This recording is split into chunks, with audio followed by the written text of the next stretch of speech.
Muy bien, lo que el Señor estuvo tratando conmigo esta semana fue justamente esto de lo que platicamos al inicio de la reunión. ¿Qué nos separará del amor de Dios? Y todos no la sabemos, no sabemos el versículo. Pues nada podrá separarnos del amor de Dios, decimos, y lo podemos recitar porque lo sabemos. Nada nos puede separar de su amor. Pero no nos damos cuenta que dentro del pasaje se encuentra una como cláusula, una condición, que nos enseña que los únicos que nos podemos apartar del amor de Dios somos nosotros mismos. Si bien nada nos tiene el poder, fíjense bien, si bien nada tiene el poder de apartarnos del amor de Dios, ningún agente externo, Satanás, circunstancias, ningún agente externo tiene el poder para separarnos del amor de Dios. Pero nosotros mismos nos podemos apartar del amor de Dios. ¿Pero por qué nada nos puede separar del amor de Dios? Nada externo. Porque lo que Dios nos ofrece, lo que Dios nos provee en su misericordia, sus propósitos para nosotros son superiores, hermanos, a lo que está en el mundo. Nuestro Señor es suficiente y poderoso para guardarnos para el día de nuestra salvación. No hay nada más fuerte que Él. Entonces, si Él te promete salvarte, ¿habrá alguien que te pueda apartar de eso? Que te pueda separar, que te pueda arrastrar. No, nadie tiene la fortaleza, la fuerza para hacerlo, porque Dios es superior. Es lo que Dios nos ofrece. Y sus propósitos, hermanos, para nosotros son inmensos. Vamos al pasaje de Romanos 8 para que vayamos desglosando.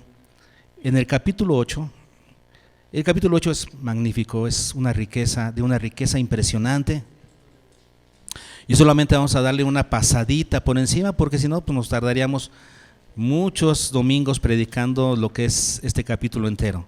Pero vamos a robarnos solamente la idea de este capítulo, en donde en esencia lo que Pablo nos quiere decir es los planes maravillosos que Dios tenía para nosotros desde antes de la fundación del mundo, lo que llamamos sus propósitos.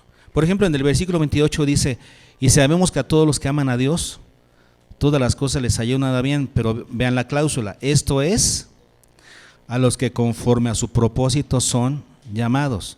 Eso quiere decir, ¿las cosas le ayudan a bien a todo mundo? No, nada más a los que son llamados de acuerdo a sus propósitos. ¿Cómo entendemos esto? A aquellos que viven en sus propósitos, los que conocen sus propósitos y los viven. Ahora, ¿cuáles son los propósitos de Dios para nosotros? ¿Cuáles fueron sus propósitos iniciales? Una vez ya lo predicamos basados en Efesios, y ahora vamos a darle una pasadita más, ahora desde Romanos, desde el punto de vista del apóstol Pablo a los romanos. ¿Cuáles son esos propósitos iniciales? Cuando hablamos de sus propósitos, estamos hablando de la razón por la que Él creó a la humanidad, sus propósitos iniciales, su enfoque, su iniciativa. ¿Ok? Y lo tenemos, hermanos, en el versículo, desde el versículo 29. Porque se dan cuenta que después de que dice a los que conforme a su propósito son llamados, está hablando de los propósitos de Dios, y dice: ¿por qué? A los que antes conoció, también los. Luego el versículo 30, y a los que predestinó también, y a los que llamó a estos también, y a los que justificó a estos también. Estas 5 cosas componen los propósitos de Dios, lo que Él tenía planeado para la humanidad, sus planes para la humanidad. Cosas que después haría posibles para la humanidad, ¿a través de quién? A través de Cristo. Pero ahorita estamos hablando de sus propósitos iniciales, sus planes iniciales. Estas palabras, estos conceptos que vamos a ver a continuación, son conceptos teológicos muy profundos que muchos distorsionan y que muchas iglesias y movimientos se pelean con estos conceptos, de que nos conoció de antemano, que nos predestinó, ha sido causa de muchos conflictos y muchas peleas. ¿Pero por qué? Porque se arrebatan estos conceptos doctrinales, se arrebatan de su contexto. Se quieren solamente descubrir su aspecto teórico, no más, el aspecto teórico de la doctrina, sin entender que aquí Pablo lo que está queriendo lograr es un aspecto práctico en la vida de los creyentes. Y lo primero que quiere lograr Pablo es que los creyentes de Roma sepan los propósitos iniciales de Dios para ellos, su iniciativa, su enfoque inicial en la vida de los que creerían en Él. ¿Cuál es el propósito inicial de Dios para nosotros? Conocernos, a los que conoció. Él nos conocía de antemano. Y esta es otra forma de decir que nos escogió, que es parte de este contexto también. Dice versículo 33, ¿quién acusará a los escogidos? Como repito, este es un concepto en el que muchas iglesias se pelean unos contra otras, calvinistas contra arminianos, sobre la elección. Fuimos escogidos, Dios sabe quién va a ser salvo y entonces solamente pues, son salvos aquellos que Él ya destinó de antemano, ¿no? Y los arminianos dicen, no, la salvación es para todos, y es una lucha que no termina, a pesar de los años y de los siglos, es una lucha que no termina. Pero no debemos, repito, enfrascarnos en el concepto doctrinal frío. La mejor manera de entender estos conceptos es no desde el punto de vista de lo que, por ejemplo, cuando hablamos de la elección, si Dios escogió a unos porque los conoció, entonces no nos enfrasquemos en que Dios escogió a unos en lugar de a otros, porque es lo que causa mucho conflicto. Decimos, bueno, si Dios escogió a unos quiere decir que es porque desechó a otros, ¿no? Entonces nos quedamos en eso y es lo que causa más problema, sin entender el propósito por el cual Dios escogió. Si ustedes se dan cuenta, siempre que habla de escoger, de este concepto, el apóstol Pablo nos dice ¿para qué? Nos escogió para algo, y es en lo que tendríamos que concentrarnos, porque estamos hablando de los propósitos iniciales de Dios para la humanidad. Estos eran sus propósitos, que la humanidad fuera escogida por Dios, conocida por Dios. ¿Para qué? ¿Para qué? Lo vimos cuando predicamos Efesios 1:4, en Efesios, que dice, nos escogió en Él, ¿se acuerdan?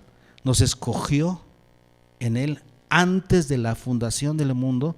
Por eso decíamos, antes de que el hombre existiera, Dios ya tenía estos propósitos para la humanidad. Cuando estamos hablando de estos términos doctrinales, tenemos que pensar en lo que Dios estableció antes de que existiera el ser humano. Dios quería esto para el ser humano, escogerlo. ¿Para qué?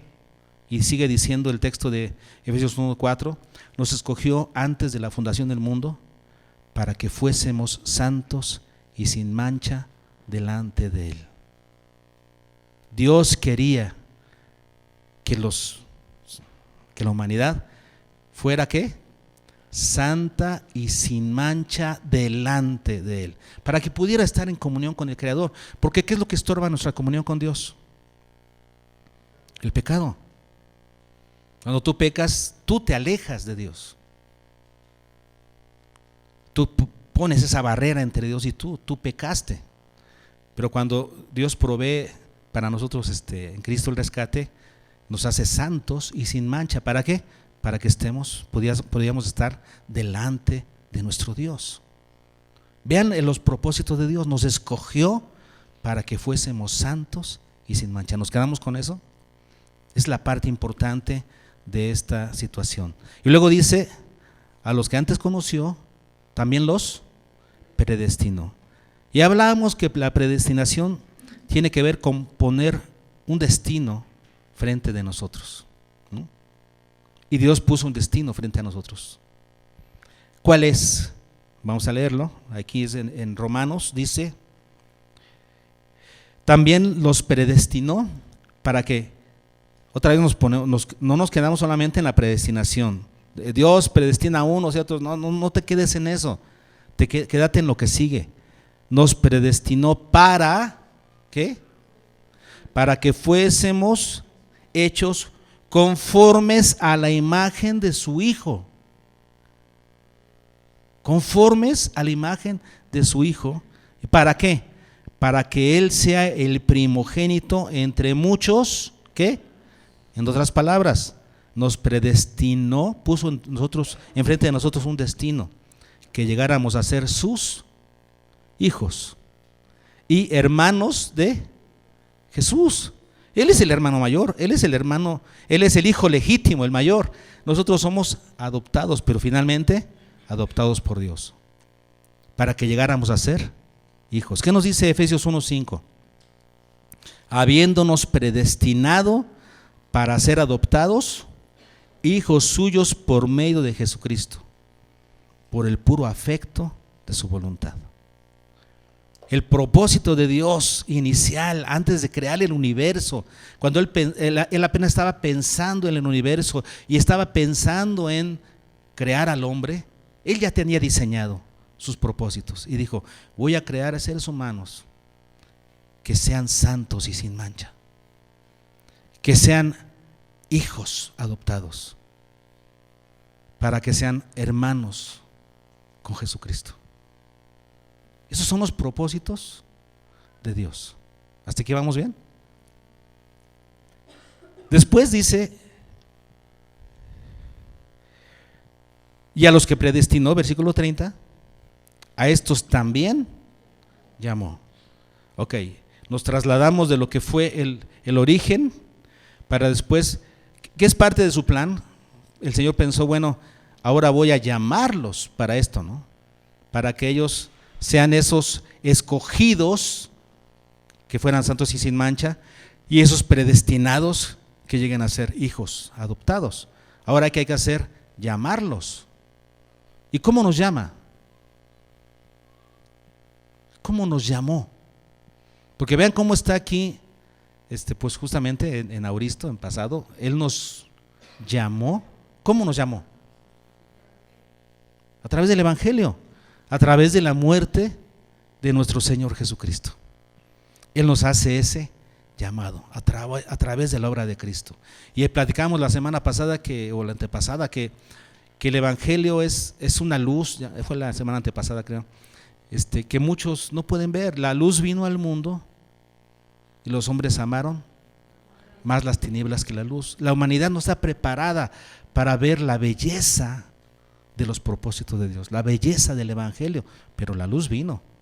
Y Dios nos llama a través de la cruz de Cristo. Y los que fuimos capaces por la misericordia de Dios, por la obra del Espíritu Santo, fuimos capaces de ver la hermosura de la cruz, caímos rendidos. Aceptamos el llamamiento de la cruz. Dios nos llamó y nosotros aceptamos. El versículo 39 dice: ni lo alto, ni lo profundo, ni ninguna otra cosa creada nos podrá separar ¿qué? Del amor de Dios que es en Cristo Jesús. Porque el llamamiento es a través de Cristo. El llamamiento para entrar al amor de Dios es a través de nuestro Señor Jesucristo. ¿Okay? ¿Vamos bien? Y a los que llamó, a estos también justificó. El Señor justificó a los que aceptaron ese llamado. El plan de Dios era, por eso decíamos que Jesús no fue obra de la casualidad o un plan B, ¿no? Ay, como la humanidad pecó, ¿ahora qué hago? Pues voy a mirar a mi hijo. No. Era el Cordero inmolado desde antes de la fundación del mundo. Dios ya tenía pensado, ya sabía que enviaría a su Hijo a morir por nosotros antes de que el mundo existiera. No es un plan B, es el plan perfecto de Dios, llamarnos a través de su Hijo, para después justificarnos. Aquellos que accedieran a ese llamado, ¿qué iba a hacer el Señor? Justificarlos. Por eso dice el versículo 33: ¿quién acusará a los escogidos de Dios? Dios es el que justifica. ¿Habrá alguien que te pueda acusar si Dios ya te justificó? ¿Qué significa justificar? a ser justo, ver como inocente, alguien que es culpable, vernos como inocentes cuando somos culpables. Dios nos justifica a través de la obra de Cristo. No es que seamos justos, porque no lo somos, seguimos siendo pecadores, seguimos teniendo nosotros esa naturaleza pecaminosa, tenemos esa inclinación hacia el pecado y además seguimos cometiendo pecados. Eso es algo que tenemos que entender. Pero sabemos que si confesamos nuestros pecados, Él es fiel y justo para perdonar, presente continuo, perdonar nuestros pecados y limpiarnos de toda maldad, para que nos mantengamos en esa condición para poder estar delante de nuestro Señor.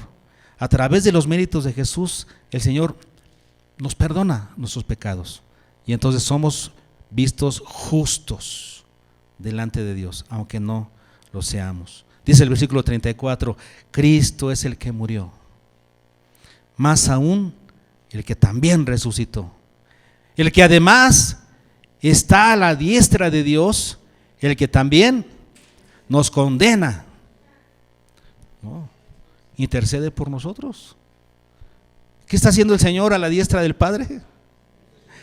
Él murió, resucitó, ascendió, está a la diestra de Dios. ¿Qué hace ahí? Intercede. Por eso dice Pablo, ¿quién condenará? ¿Quién? Si Dios es el que intercede, si Jesús intercede por nosotros, no hay condenación. Entonces, Él nos justificó, era parte de su plan, de su propósito. ¿Estamos viendo hasta aquí? Era parte de su propósito conocernos, ¿verdad? Escogernos, predestinarnos, llamarnos, justificarnos. Y nos queda una cosa más. ¿Qué más era parte del plan de Dios, de su plan inicial? Glorificarnos. Aquellos que han accedido al llamado de Dios que ha hecho el Señor, nos ha glorificado. Ah, caray, ¿qué es esto? ¿Cómo glorificados si estamos aquí en la tierra? ¿De dónde estamos glorificados? Pero dice el apóstol Pablo que los que hemos creído estamos sentados juntamente con Cristo en los lugares celestiales. Esa es nuestra posición. Dios nos da una posición. Y esta palabra glorificado, hermanos, pues apunta por supuesto al futuro, pero es una condición presente, es una condición ideal del creyente. Nosotros ya estamos, así nos ve Dios, sentados juntamente con Cristo en los lugares celestiales. Ahí está nuestra posición. Estamos en Cristo. Claro que en la realidad esa glorificación vendrá en el futuro. ¿Cuándo? Cuando el Señor nos diga, bien, buen siervo fiel, sobre poco has sido fiel, sobre mucho te pondré, entra en el gozo de tu Señor. Ahí vas a recibir esa glorificación que el Señor tenía planeada para ti. Vean lo que dice el versículo 32, el versículo que nos aprendimos. ¿Qué nos dice? Sino que lo entregó por todos nosotros, ¿cómo no nos dará también con Él qué? ¿Y todas las cosas qué significa? En especial, todas las cosas que tienen que ver con la salvación, con la eternidad. Toda la herencia que le corresponde a Jesucristo también es nuestra. Toda la herencia celestial. Esa es la glorificación. Cuando estemos en su presencia, cuando vivamos con Él por la eternidad, estaremos glorificados. Pero claro, esa glorificación ya comienza desde ahora, porque tenemos al Espíritu Santo, porque nos conocemos salvos y sabemos qué es lo que nos pertenece, el lugar que nos pertenece, y no nos vamos a bajar de ese lugar, ¿no? Qué triste, ¿no? Saber que estamos, nuestra posición es sentados a la diestra de Dios junto con Cristo. Dios nos ha glorificado en esa posición de honor. ¿Y nosotros qué hacemos? Nos bajamos a pecar. ¿Se entiende eso? ¿Se dan cuenta de las cosas que Dios nos ofrece? De eso está hablando Pablo. El enfoque de Pablo es: el creyente debe conocer las cosas que Dios le ofrece. Por eso cantamos el canto, tengo tu gloria, tengo tu poder, tengo tu espíritu. Tenemos que entender las cosas que Dios nos ha dado en Cristo. Nuestra posición en Cristo la debemos conocer. Porque de esa manera somos alentados a vivir así. Dice Pablo, consideraos así, muertos al pecado y vivos para Dios. Si tú no conoces esa posición de honor que Dios te ha dado, entonces, ¿qué vas a suceder? Pues vas a estar viviendo. Si un creyente no vive como creyente, ¿cómo vive? Pues como mundano. Un creyente viviendo como mundano, eso es totalmente contradictorio. No existe. Si un creyente vive como mundano, es un mundano. Porque el creyente conoce su posición, no se baja de ese lugar. No estamos diciendo que no peque, pero no acostumbra a pecar. Ya no tiene ese hábito pecaminoso. Ok, aquí tenemos el propósito de Dios: conocernos, escogernos, predestinarnos, llamarnos, justificarnos y glorificarnos. Esos eran los planes iniciales de Dios para la humanidad. ¿Estamos bien? Ahora, ¿qué es lo que Dios quería lograr en el hombre que abrazara ese propósito, que abrazara ese plan para sus vidas? ¿Qué es lo que Dios lograría en él? Pues que se sintiera arropado, que nosotros los creyentes nos sintiéramos abrazados por Dios en varias áreas de nuestra vida. Si nosotros comenzamos a leer el capítulo 8 de Romanos, tenemos aquí la lucha entre la carne y el espíritu. Es algo que sufrimos los creyentes todos los días y que nos hace sufrir. Decía el apóstol Pablo que sufrimos ese malestar, ¿no? de estar en el mundo, porque tenemos esta carne, en nuestra carne, en nuestros miembros, habita el pecado. Pero nosotros ahora amamos a Dios y sentimos esa lucha que no sentíamos antes. Porque los que no están en Cristo no tienen esa lucha. Ellos pueden practicar el pecado y no pasa nada. Un verdadero creyente le duele el pecado. No quiere estar en esa situación. Y para esta situación en la que se encuentra el creyente, entre hacer la voluntad de Dios, los deseos del Espíritu, y hacer la voluntad de su carne, el creyente encuentra una ayuda de parte de Dios. Eso nos estamos refiriendo, ¿no? Cuando hablamos de que Dios quiere, lo que Dios esperaba lograr en el hombre, en este caso en el creyente, que se sintiera arropado por medio de un mundo, en medio de un mundo que le exigiría cosas malas. Vamos para allá, Romanos 8, 26 y 27. En esa lucha entre la carne y el espíritu, ¿qué es lo que tiene el creyente?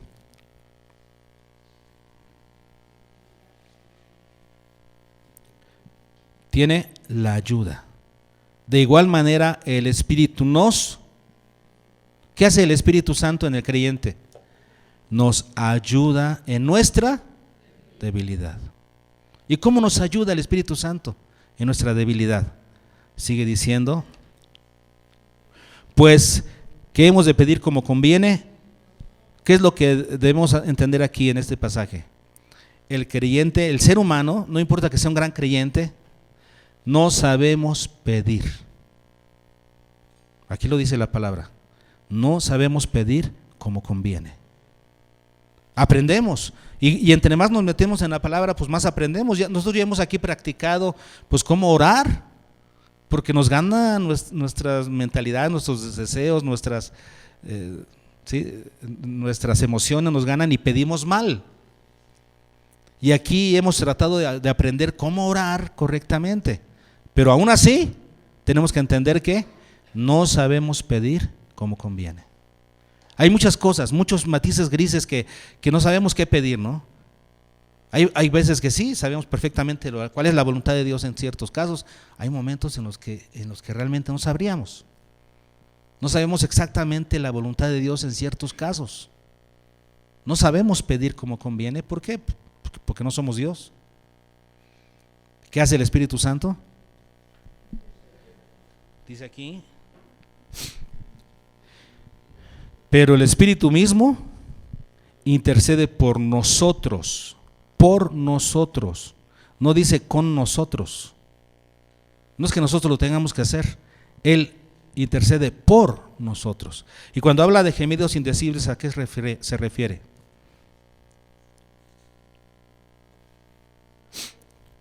A través de un lenguaje que no es entendible para nosotros. O sea, no tenemos ni por qué entender su intercesión. El Espíritu Santo intercede por cada uno de nosotros en nuestra necesidad. Intercede por el creyente. Sin embargo, el creyente ni cuenta se da. Y no sabemos ni qué está pidiendo, porque son gemidos ¿qué? Indecibles, que no se pueden decir, que no se pueden descifrar. Nosotros no entendemos lo que el Espíritu Santo está pidiendo. ¿Es una labor de quién?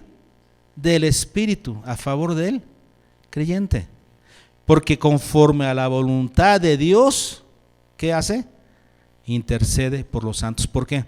Porque dice, el que escudriña los corazones sabe cuál es la intención del Espíritu, porque conforme a la voluntad de Dios intercede por los santos. El Espíritu Santo conoce la voluntad de Dios, sabe lo que es la voluntad de Dios para nosotros, específicamente. Tenemos la ayuda del Espíritu. El creyente se siente arropado, se siente abrazado, porque sabe que aunque estemos viviendo una situación que no entendamos, una situación que nos rebasó, una situación que nosotros no sabemos ni qué hacer, pero confiamos en ¿qué? Que el Espíritu Santo que vive en nosotros intercede a Dios por nosotros. Lo sabemos, nos sentimos abrazados por Dios. ¿Se dan cuenta de lo que quería el Señor?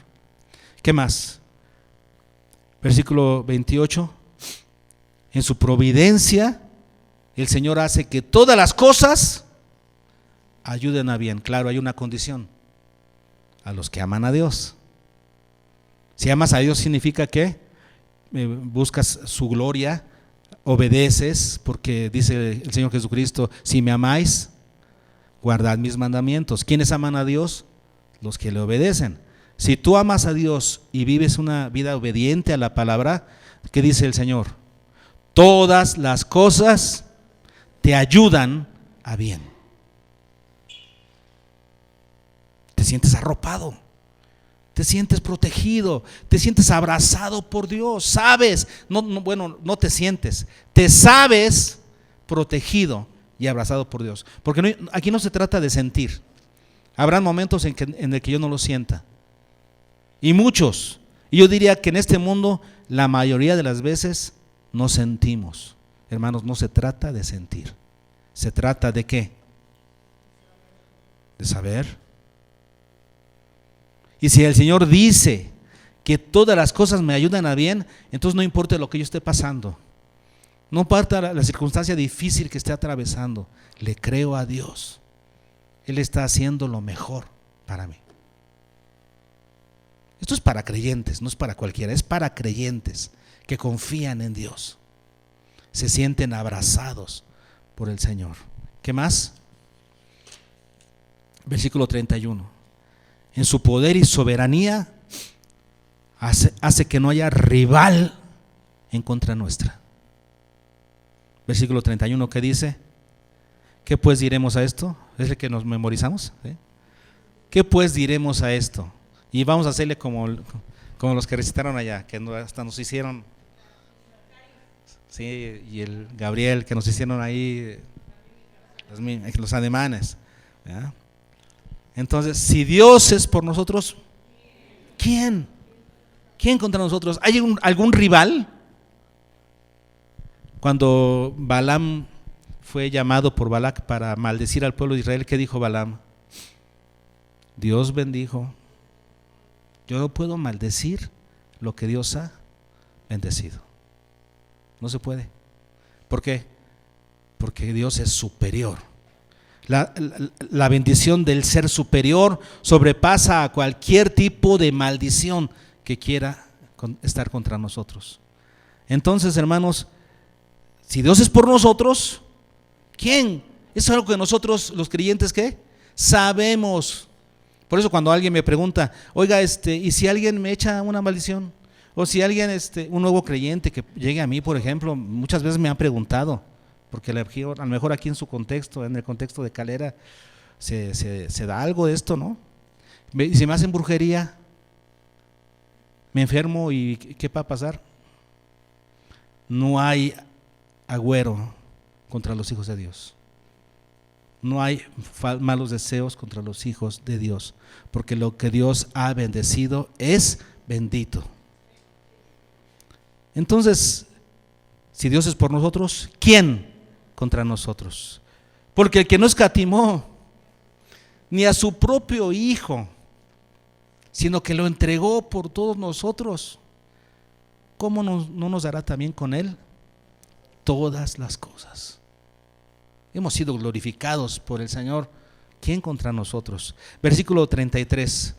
El acusador se va a quedar sin argumentos contra nosotros. ¿Qué dice el versículo 33? ¿Quién acusará a los escogidos de Dios si Dios es el qué? Si Dios te ha justificado, entonces no hay forma de que el acusador te culpe de algo. Has sido perdonado, has sido completamente perdonado, al punto que dice el apóstol Pablo que nuestro cuerpo de muerte ha sido destruido. No hay evidencia. El acusador no puede acusarte, no hay evidencia contra ti, porque el cuerpo de muerte ha sido destruido. Así es como Dios lo ve. Si estás en Cristo, has sido justificado. ¿Quién te acusará? El creyente se siente arropado, bendecido por lo que Dios le ofrece. Versículo 34. Entonces, pues tampoco hay condenación para los que están en Cristo Jesús, ¿no? ¿Qué dice el 34? ¿Quién es el que condenará? Si Cristo es el que murió, ¿qué más? Resucitó, ¿qué más? Está a la diestra del Padre, ¿y qué más? Intercede por nosotros. Él no está para condenarnos. Si tú has creído, si has escuchado el llamado y dijiste sí a ese llamado, Dios, el Señor Jesucristo, es tu abogado defensor. Él aboga por ti. Él habla bien de ti delante del Padre. ¿Quién te condenará? Si Él intercede por ti. Esas son cosas que el creyente, ¿qué, hermanos? ¿Siente? No. Estas son cosas que el creyente sabe.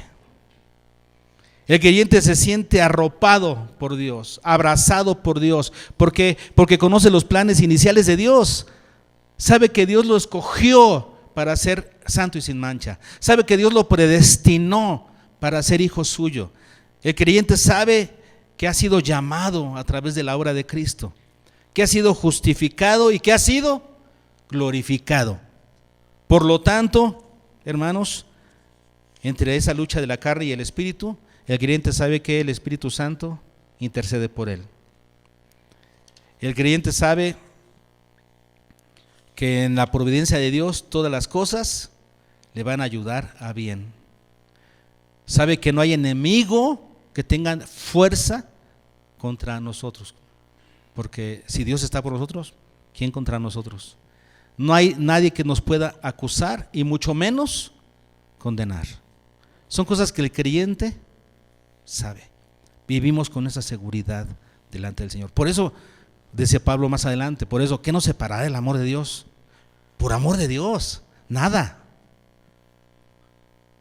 Claro, si tú entiendes esta forma en la que Dios se acerca a ti, si sabes que Dios es por ti, ¿sí te das cuenta? Si sabes que Dios es por ti, con todas estas cosas que hemos visto, hermano, entonces nada tiene el poder de separarte del amor de Dios.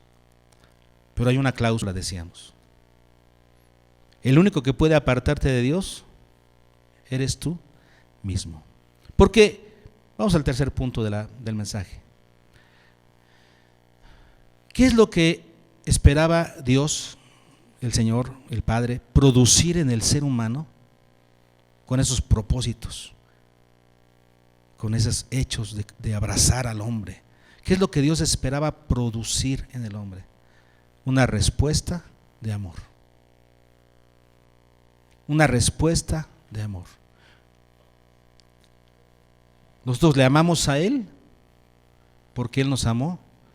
Nuestro amor a Dios es una respuesta a su amor. ¿Qué es lo que el Señor esperaba?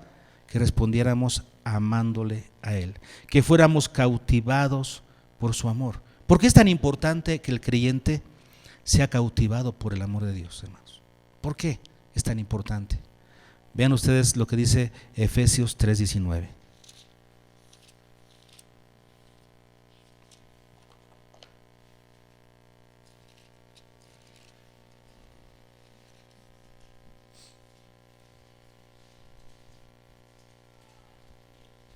Y de conocer el amor de Cristo. Pablo está haciendo una oración por la iglesia, ¿sí? Y está diciendo, bueno, vean desde el 18, que seáis plenamente capaces de comprender con todos los santos cuál sea la anchura, la longitud y la profundidad y la altura, y de conocer el amor de Cristo. El apóstol Pablo está haciendo una oración para que todos los creyentes sean capaces de conocer el amor de Cristo, que excede a todo conocimiento. ¿Para qué? Para que seáis llenos de toda la plenitud de Dios.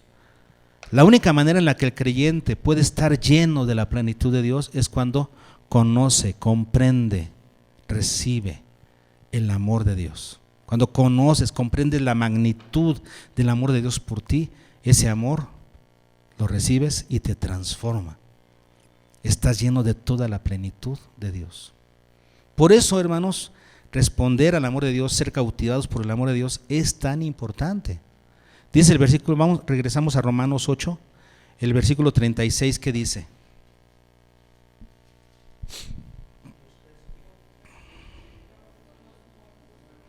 Unos antes, el versículo 28. Y sabemos que a los que aman a Dios. Versículo 35. ¿Quién nos separará del amor de Cristo? Versículo 39. Ni lo alto ni lo profundo, ninguna otra cosa creada nos podrá separar de Él.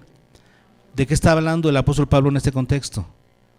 De que los creyentes deben vivir en el amor de Dios. El creyente que verdaderamente vive en el amor de Dios, nada lo puede separar. Nada lo puede separar. Vive en el amor de Dios, ahí está la clave. Pero muchas veces nosotros no sabemos interpretar lo que significa amar a Dios. Ya lo dijimos, ¿no? Jesús dijo, si me amáis.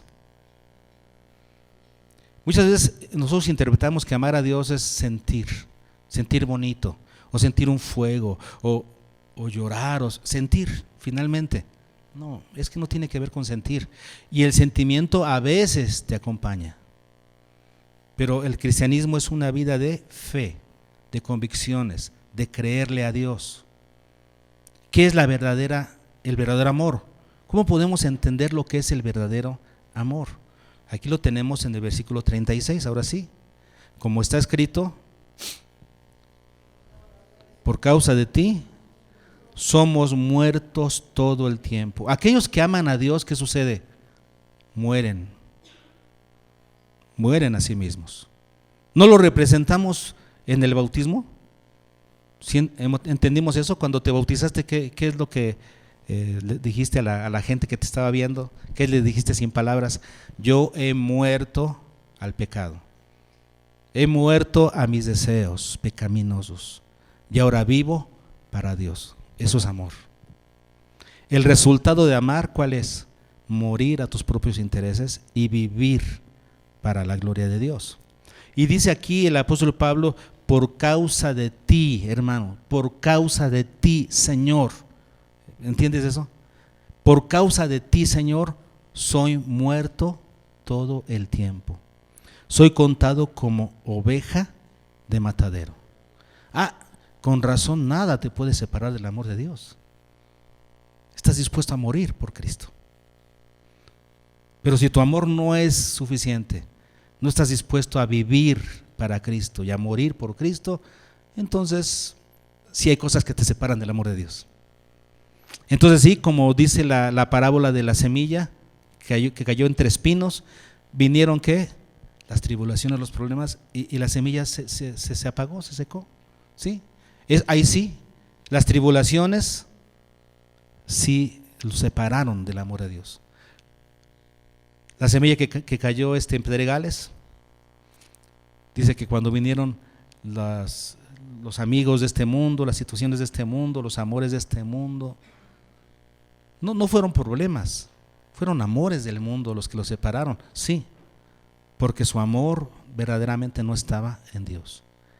Y ya vimos cómo se traduce, ¿no? ¿Qué significa amar a Dios?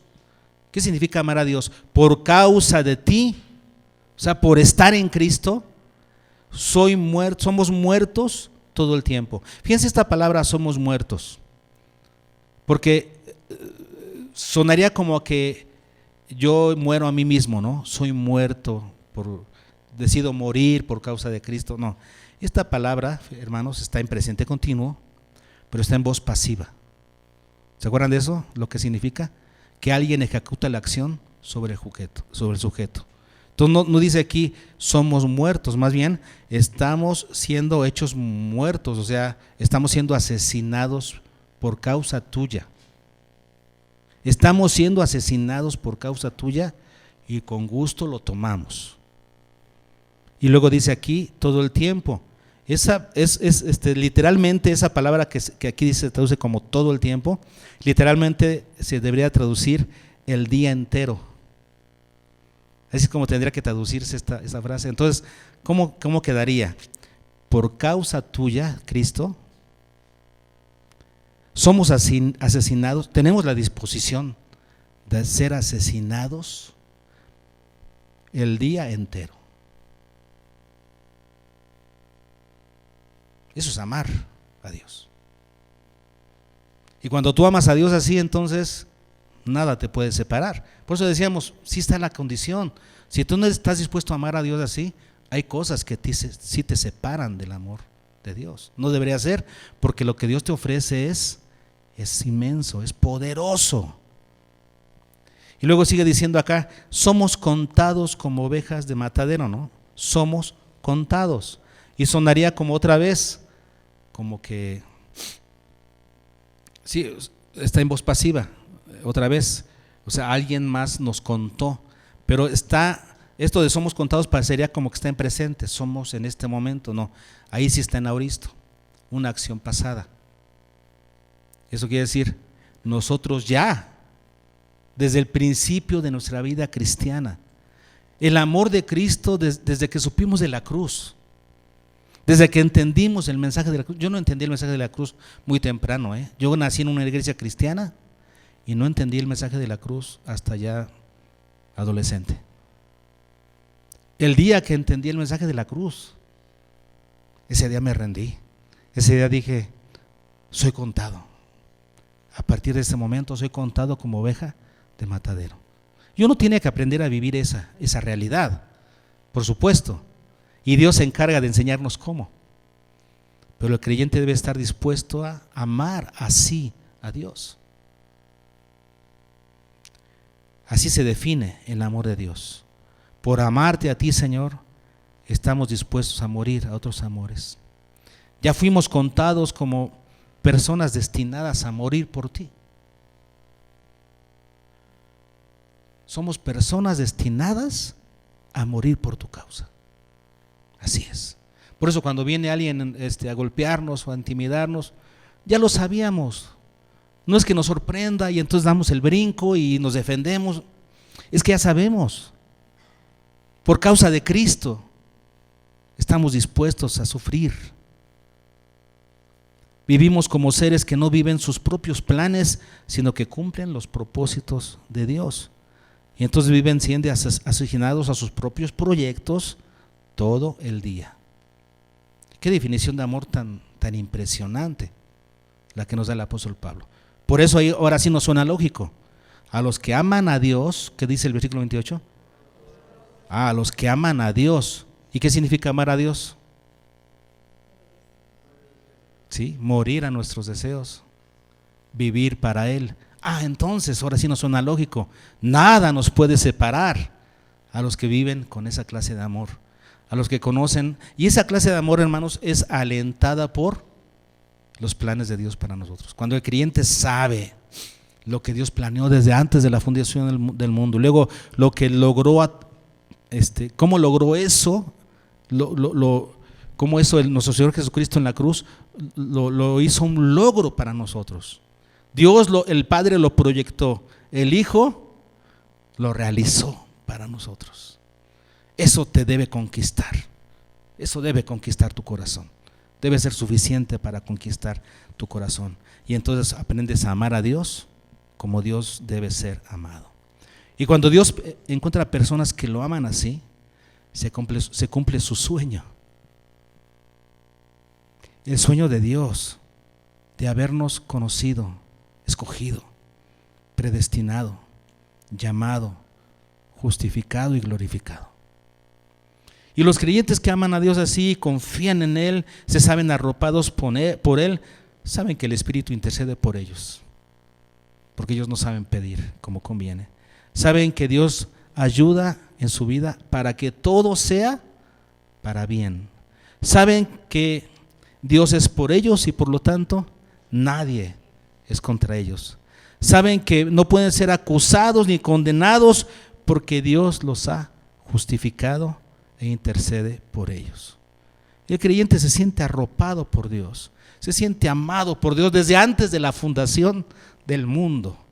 Y entonces nace el amor en el creyente.